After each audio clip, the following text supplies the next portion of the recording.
তালাকের উদ্যোগ নিতে পারে, বিবাহ বিচ্ছেদের উদ্যোগ নিতে পারে। শর্ত হলো স্বামী যদি তাকে তালাকের অধিকার দিয়ে থাকে। যদি স্বামীকে তালাকের অধিকার না দেয় এবং সে জুলুমের শিকার হয়, তখন সে আদালতে শরণাপন্ন হতে পারে, স্বামীকে খোলার প্রস্তাব করতে পারে, সেটা ভিন্ন ইস্যু।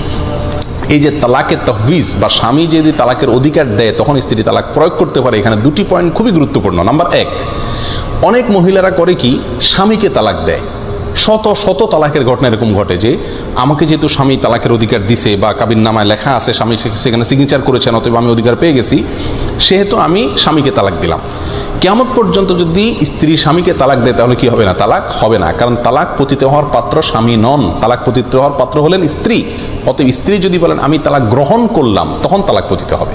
যদি স্বামীকে তালাক দিলাম বলে তাহলে কি হবে না? তালাক হবে না। এক। নাম্বার দুই, যেই শর্তে তাকে তালাকের অধিকার দেওয়া হয়েছে সেই শর্ত পাওয়া যেতে হবে। মনে চাইলেও আর তালাক দিয়ে চলে গেলাম, ব্যাপারটা এরকম না। কাবিননামায় যে শর্ত আছে অথবা স্বামী আপনাকে স্ত্রীকে যে শর্তে তালাকের অধিকার দিয়েছেন সেই শর্তগুলো যদি পাওয়া যায়, তখন স্ত্রী নিজের উপর নিজে তালাক গ্রহণ করতে পারেন এবং এর মাধ্যমে কি হবে? বিবাহ সম্পর্ক বিচ্ছিন্ন হয়ে যাবে। তাহলে মেয়েরাও তালাকের অধিকার প্রয়োগ করতে পারেন যদি স্বামী তাকে তালাকের অধিকার দিয়ে থাকেন। যদি না দেয় তাহলে সারা জীবন তালাক দেখ বা নেক, তাতে কি হবে না? তালাক পতিত হবে না।